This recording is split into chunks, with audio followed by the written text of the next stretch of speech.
Hello mga kamamshi! Nagbabalik si Mami Irie. Nandito kami sa labas. Kukuha kami ng malunggay dahil magmunggo ako. Kasama ko itong dalawa. So tara! Okay. Kamali. Agoy, yung damit mo. Nakikita yung ano mo. Yes. Say hello first. Hello. Tignan nyo. Nakadress. Stay here. Ala. Iwanan ka namin. Come on, ate. Like my pet dog. Wow. Tara. Kuha kami ng malunggay. Pet dog is here. You're gonna sleep, okay? Okay. Careful, ha?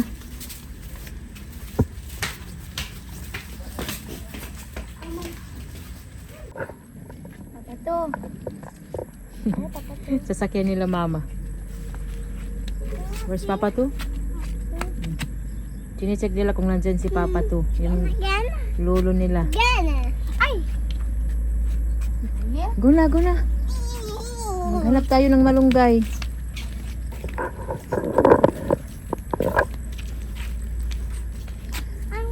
Naglinis sila dito, oh. Pinutol yung mga damo kasi haba na. Kukuha kami ng malunggay pero yung dalawa nandyan pa. Hinayaan ko muna kasi ngayon lang ulit kami nakalabas. Mabuti.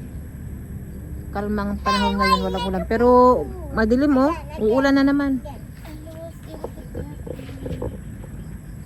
May malunggay doon sa loob namin kaya lang ayokong kunin, oh, kasi ang tataba, ang ganda ng mga dahon. Ano na, kiddos? Kuha na tayo ng malunggay. Come on. Uy. Bata, come on. Come on, ate. You, Ellie, you want to eat malunggay? No. Can you dance first? Apata-pata, dali. Don't you want me? Oh, dance, ate. Baby. Don't you want me? Okay, baby first. Okay. Don't you want me like a one girl, baby? Don't you need me? I can need you now. See tomorrow for night go crazy. I am not doing this with me. Yeah, that apata. Bravo. Ellie gonna dance Barbie. Go Ellie, go dance Barbie. Oh, sige na. Sayaw na. Uy, ito na dalawa. I'm a Barbie girl in a Barbie world. It's my plastic. You can dye my hair. I just need everywhere. In a direction. Touch it in a direction. Come on, Barbie, let's go, Barbie. Yeah. Come on, Barbie, let's go, Barbie. Ooh. Come on, Barbie, let's go, Barbie. Yeah. You can Okay. take it if I'm on. Bravo. Finish na, Don't finish. you want me like I want you, baby? Don't you need me like I need you now?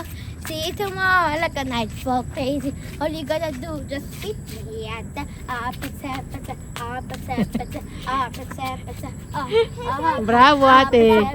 Mommy, he did not do it wrong again. She. Kiss your face and see your phone, but I'm trying not to call. Bravo. Kamu na. Kuha na tayo ng malunggay. Bebe. Hold.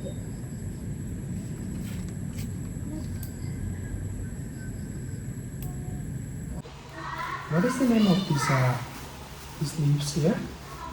Malunggay, it's a moringa in English. I don't know. Moringa. Because we eat that almost every day in the soup, you know. And it's growing just here outside of the house. Yes. We So thought- this is the alugbate. Ito yung tanim namin, no? Tingnan nyo. looks like a spinach, huh? Yeah, this is a spinach. Yeah, it looks definitely like a spinach in Switzerland. Spinach here in Philippines. Oh, di ba mga kamamsi, oh? Tanim lang namin, oh? Nagugulay na. Very fresh, huh? Fresh. I like the green, huh? Magmunggo kami ngayon. Do I also have to do something here or take the leaves off? Ano I do it? First, this one. This one, sauce. Malunggay, and I do the alugbate. So you can do this one into soups and what else? I will put this munggo bean. Munggo bean. Munggo beans. What do you like more, the mungo beans here in Philippines or the Linsen? You know, the Swiss ones. Both. Both, huh? Smell is a little bit different, huh? Hello guys, we are cooking together for our dinner tonight. Actually, what is very nice that we can go every day to the different kind of market, small marketplaces, get some fresh fruits and vegetables. Any places here.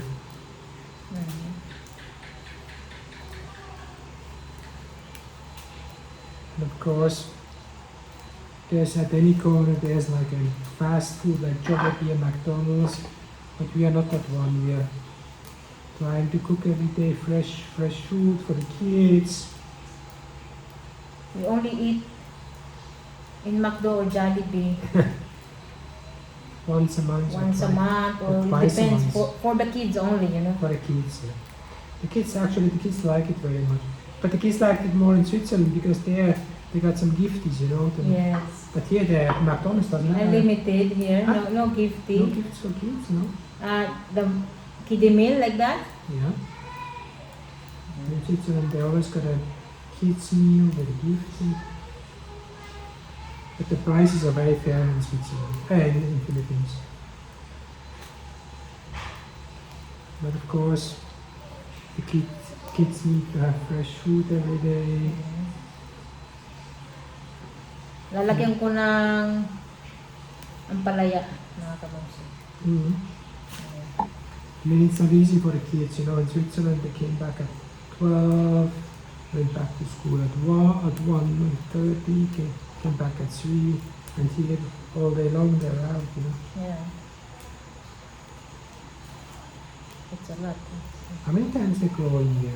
This one? Oh, yeah. This one is very quick only. Mm. It's like they So are, you cut it from the tree and then they yeah, they grow fast. grow first. Wala dito si Daddy Marco, nasa office na kasi may tumawag na kaibigan niya sa Switzerland. Kahapon may tumawag din sa amin, yung kapitbahay namin doon. Yung may anak na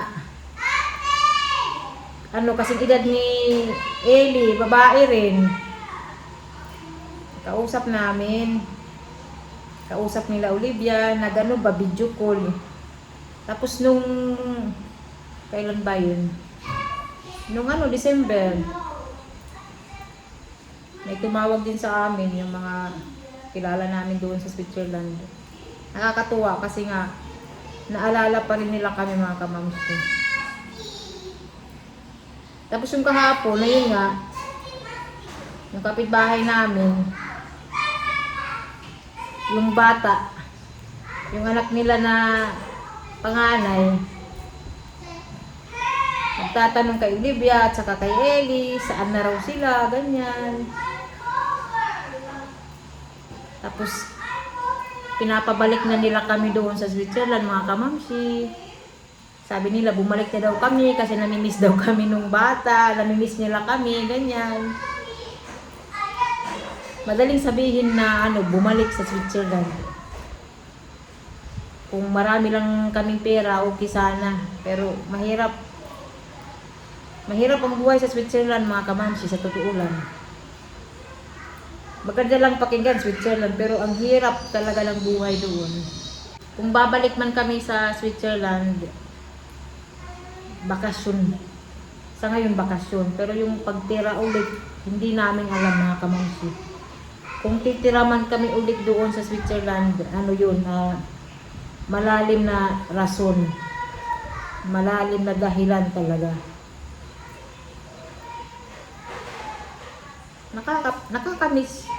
Nakakamiss doon sa Switzerland.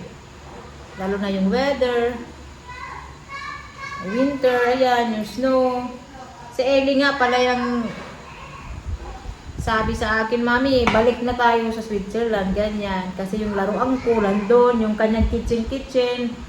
Tapos yung kanyang mga jacket daw, naalala ni Ellie yung kanyang mga jacket, mga kamamsi. Yung winter jacket niya, naalala niya, pati yung kulay. Nalulungkot ako, pero ganun talaga ang buhay mga kamamsi. Ito na yung buhay namin ngayon. Dito na kami sa Pinas. Kung marami lang kaming pera, pwede kami sa Pinas. Sa Pinas, sa Switzerland mga kamamsi. Ano ba yun? Nakakatuwa lang kasi yung mga kilala namin doon, hindi kami nakakalimutan.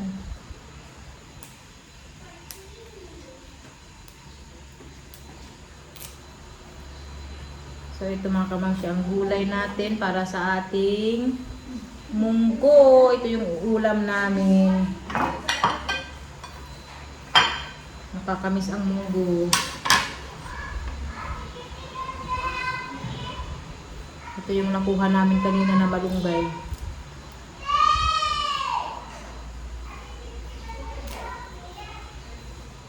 Nakapaghiwa na ako ng ampalaya, ginger, sibuyas, kamatis.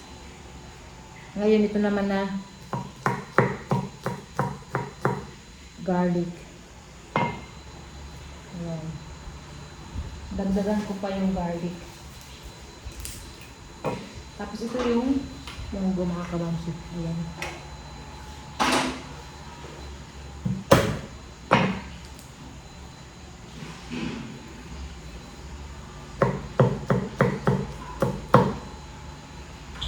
Maggulay na si Mano Aire. At saka ito, nahugasan na yung alugbati at malunggay.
Ating ulam, ito yung munggo mga kamamsi. Ayan, kakain na kami. Maraming salamat sa panunod. See you sa next video. Bye bye.